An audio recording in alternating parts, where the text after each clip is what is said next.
Hello, you're welcome. This is Moment for Thought. I am Aliyu Baba Barrow.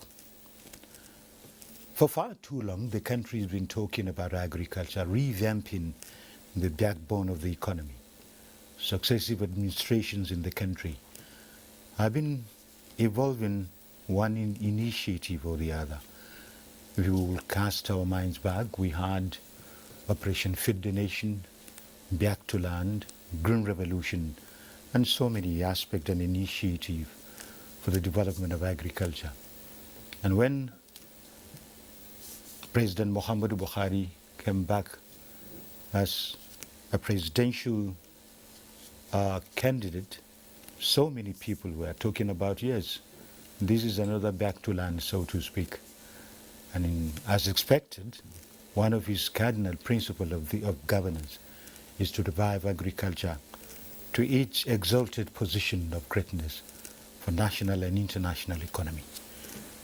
And when we talk about agriculture in this administration, to many it is cultivation of rice, but it has various spheres that perhaps the nation will benefit better than the staple food rice. Yes, of course, we have developed rice that has reached the exportation stage, so to speak. But there's one fundamental aspect of agriculture that people were somehow forgetting about, that is cotton production, in spite of the fact that our clothing has to go back to the farm too when you talk about cotton. But incidentally, cotton is not just for the clothing or the garment industry. It has a very big value chain that, when subscribed to by a nation and its people, I think the sky is not only the limit, but the beginning of the horizon. You're welcome to the program. We are discussing the value chain of cotton and the Nigeria's economy. I have with me distinguished Nigerians who will do full justice to it in the studio on this discussion. I have Alhaji Lawal Matazu, President Cotton Producers and Merchants Association of Nigeria, COPMAN. He's an accountant by profession, and Alhaji Lawal Matazu is the principal accountant of Funtua Textiles Limited. You tell us about Funtua. It still exists, and I suppose among the few that are existing today. Yeah.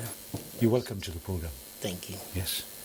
I have our own, well, Alhaji Matazu is our own too, Professor Kenife.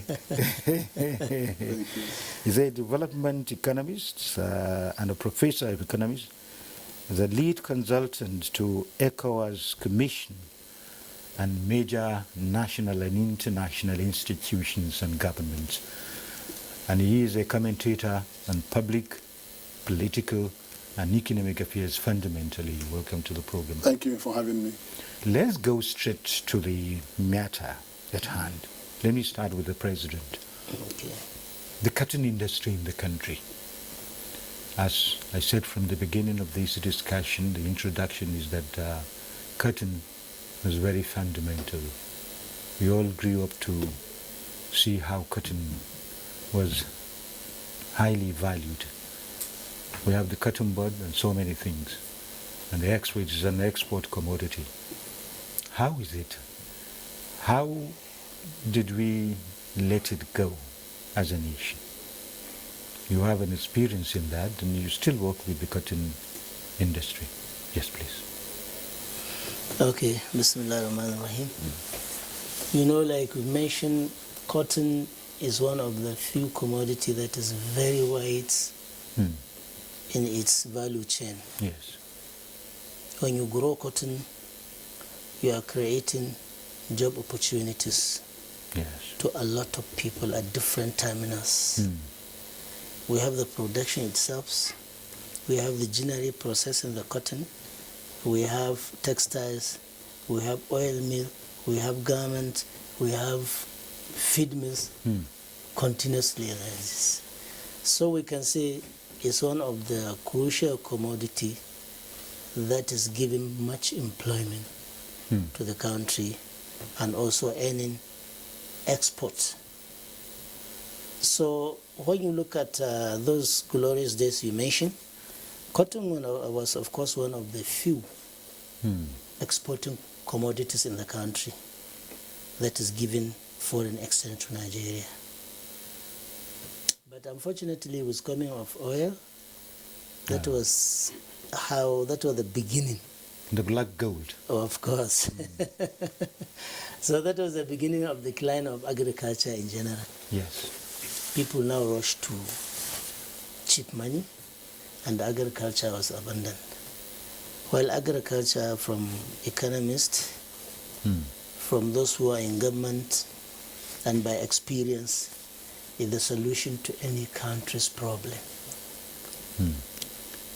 I can remember at a once economic summit, somebody was telling our state governor that... That's Katsina. Yes. Yes. There is three fundamental solutions to our economic problem in the country. The first one is agriculture. Yes. Second one is agriculture. Third one is agriculture.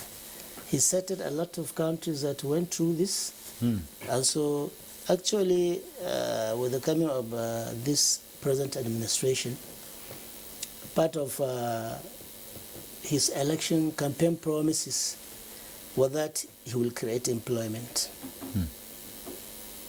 So agriculture is something that brings about employment.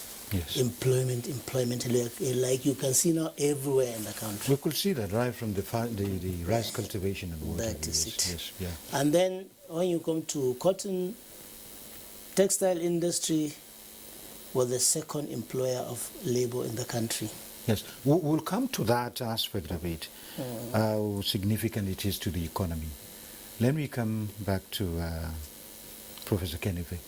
And the same federal government has now initiated a plan to really revive the cotton industry, and at the same time, when you talk about cotton, you talk about the textile that have been in the doldrum.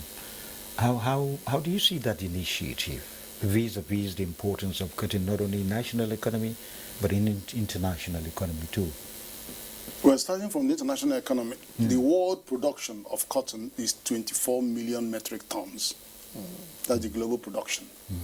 And the market value of global production of cotton is $38 billion. Now that is raw cotton.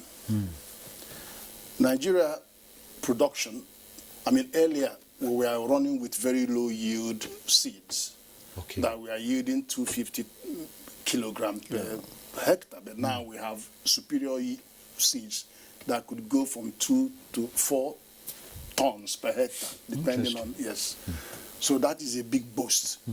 And I know that over 250,000 hectares are in cultivation, and there could be a lot more. And but you still have areas where the low yield cottons are being used. And there are areas where we can do 3 seasons of cotton production in the river basins and some other areas. Then when you move from the cotton itself to the textile, the global value of the textile is $1 trillion. So you can see from 38 billion, the raw cotton, to $1 trillion. With the value addition. With the value addition, just the textile. And when you move from textile to garment, it's $2.5 trillion. Incredible. So where is Nigeria and sub-Saharan Africa? Yes. In that extreme, the extreme part of the value chain, our total value of Nigerian consumption of fashion is $4.5 billion, which is only 15% of $31 billion of sub-Saharan Africa. Africa, yes. So how do we focus on our own market by backward integration to ensure that the cotton we are producing will migrate through generate to textile to garment production. That is our challenge. And I remember in March not March last year, I think it was earlier than that, I was sitting in Central Bank in a meeting between all the uniformed officers on the right-hand side and then all the garment manufacturers on the left-hand side. And the Riot Act was read to them that, you know, the presidential order is that we're not going to find dollars to give you to keep importing these garments, these textiles. And there were the police, the police didn't turn up. Okay. But the Air Force, the Navy, the NYAC, Air Force, all the uniformed officers, they were all there. And so what was your problem? We can't meet the quality we require. Then the people in the other side said, well, we can. Of course we can. And then we just said, okay, this is an MOU for all of you to sign. So they had to sign an MOU that we will produce the cotton lineup, his and Nakotan and all of them will produce cotton. And CBN will fund cotton production right from land clearing, land mechanization, hybrid seed inputs, fertilizer, herbicide spray and post-emergent, all the way to insecticides, all of that. Yes. And then the aggregation side of it, all the way to ginnery, processed production, and all that, and the garment production. So they funded end-to-end from CBN to ensure that we can deliver product of the right quality for the uniformed officers to save our foreign exchange. Yes. So that was it. Now, how far have we gone on that? Maybe something that we could discuss. Yes, with this initiative, we are just talking about the garment industries and whatever, the textile. We're not even talking about the oil that we can obtain from the cotton seed. With this initiative from government, how are the cotton association, that is farmers and merchants association, is doing in order to, do we say compliment to take from government the action order, let me put that, as the phrase. What are you doing in that now? So actually, you see, like our own association, as you can see it, is Association of Merchants and Producers.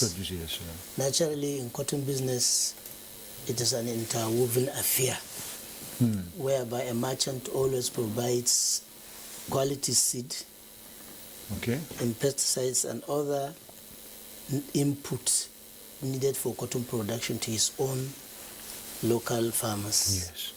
So with the coming of this ABP program, we find it an opportunity to build up capacity of our farmers. You know, most of the production in the country is from smallholder farmers. So to have them now provide this funding to them so that they can cultivate this cotton and boost the production, which has been declining due to poor quality seed, which is now being improved. There is improved seed now, and even the local seed is being improved much above the previous capacity. Yes. And then afterwards, the funding is now available at your own doorstep. So it's an opportunity we can use to engage our farmers and continue business as usual. You have all the necessary input, the quality of seed there, and the market is also made readily available for you. That is very fundamental, the market readily available. Because you know before, you can produce the cotton without buyers. But now, the government is funding even textiles and ginneries to make sure that there is available market existing before the coming of even your commodity. So the issue of market, you see, is overcome. And then also, there's also a very good and lucrative price. You know, generally, it's not only cotton now, agri-produce are very, the prices are very attractive. So it's not something you do, you say, I didn't gain anything. There's a lot of gain in it. So with this, we believe, with time, gradually, it will be improving to the targeted quantity needed for the country's when you're talking about, the targeted quantity needed, the smallholder scheme cannot hold water, so to speak. How do we encourage these big-time farmers who are used to orchard, used to livestock production and poultry and water view? How do we bring them together? We have a special within the Anchor Borrowers program, you have the Commodity Association model, which is what he's describing, and which is what Nakota and they're all doing. But we also have prime anchors. The prime anchors are private business people that would have maybe 2,000-3,000 hectares, and they have their manufacturing processes. They have the entire chain. And we need to bring them in. We have them in rice. We have Dangote in rice. We have our Olam rice. We have some of them in rice. And so we need to get some of them into the big boys in there so that they can express themselves across the entire cotton value chain. So because there are so much challenges at the moment.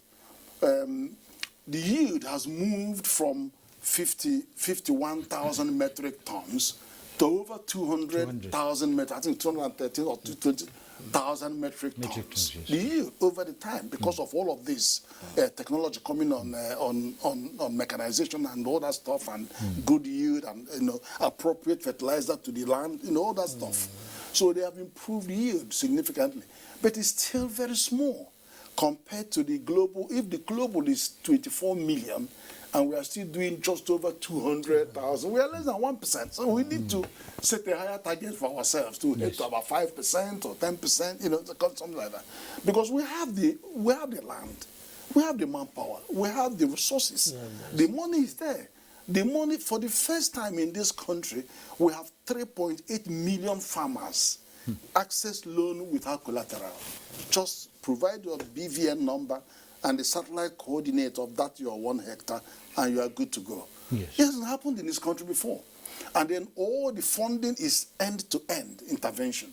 So it's from land clearing all the way to markets and processes. So we could never have it so good. So they have to use this opportunity. But unfortunately, I tell you something, this garment business is, you have countries like India, China, Holland, that have invested billions of dollars in producing all the stuff that we are wearing, the waxes, these clothes, and Nigeria is one of the biggest consumers in the world. I've lived in England for 40 years. We only have about 10 suits or 12 or whatever in our wardrobe, like all the white men. But here, every Friday, Saturday, I should be here, I should be there. Go and look at the wardrobes. And then insatiable appetite for Hollandese, Accra, all that. So we are the melting pot of this import. And there are, the thing about the import is that we threw our guards, in the early 90s. So we liberalized. And then you now have countries that have invested billions on the manufacture. They undercut you, they subsidize these products to enter into the country, and they now know that you are producing cotton. They are coming in the midnight to buy the cotton. It's incredible. And they go and hide it and hoard it somewhere, so that the journalists are not even getting the cotton. That is one issue. That is one we have issue. challenges. Yes, the challenge again. When we talk about manufacturing, certainly you need power, you need energy. And how do we cope in this kind of situation? Like the cottage industry you could develop when you're talking about cotton, the value addition of cotton, not just to produce, harvest from the farm and export.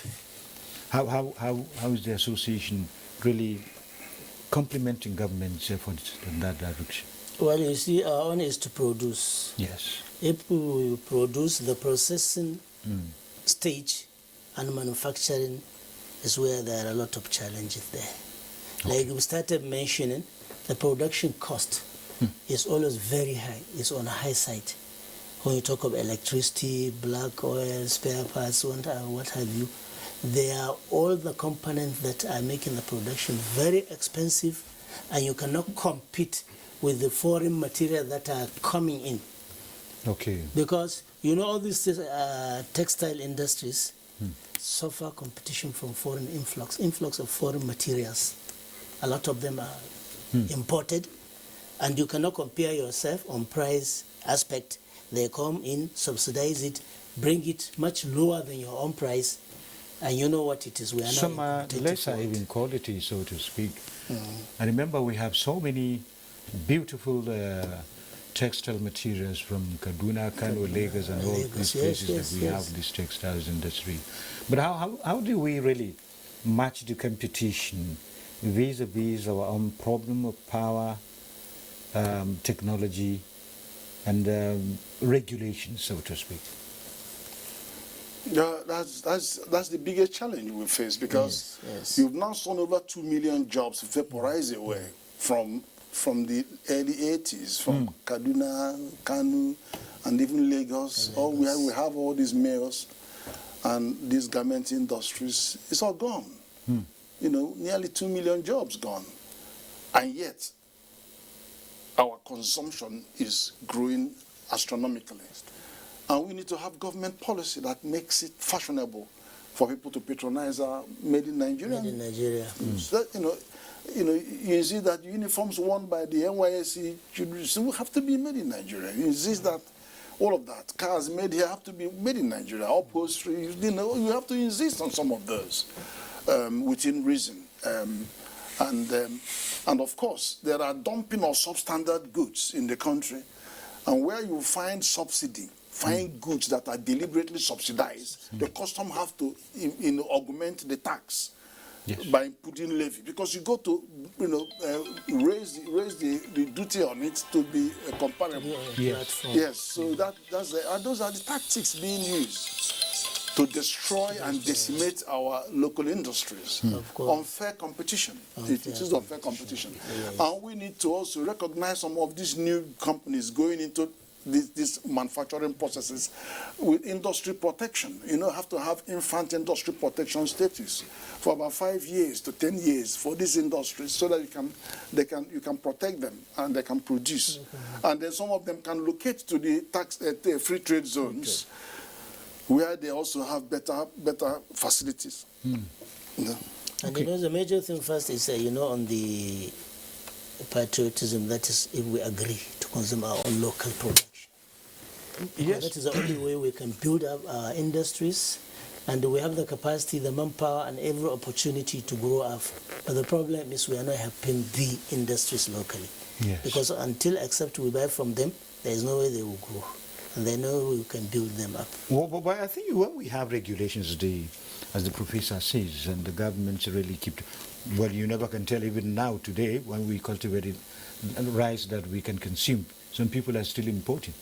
And you see the customs and access are always arresting them. We haven't gone really deep into cutting the value chain even. We're talking about transportation, we're talking about the oil that you can obtain from that. Perhaps when we come to the next discussion, we'll take a look at that. Thank you very much, Professor Kenny. Thank you. Yes, thank you very much. Thank you. Yes, this association, I think, do you knock at his door too? He speaks like a cotton farmer. Yes. Although don't worry, this time I will hold his. Okay, please hold him. I've seen a big stop, Yes. Comment, Prof. Yes, thank you. Welcome. That has been the discussion on the cotton production and the improvement of cotton production, not only for the garment industry, the textiles and what have you, and other things, the value chain itself, and international economy. We'll be back. We haven't even touched the issue of oil. You can obtain oil from cotton, animal feeds, and organic fertilizers, and so many things. Perhaps we'll continue with the discussion in the following week. Thank you very much. Thank you for watching. I am Aliyu Bababaro. Goodbye.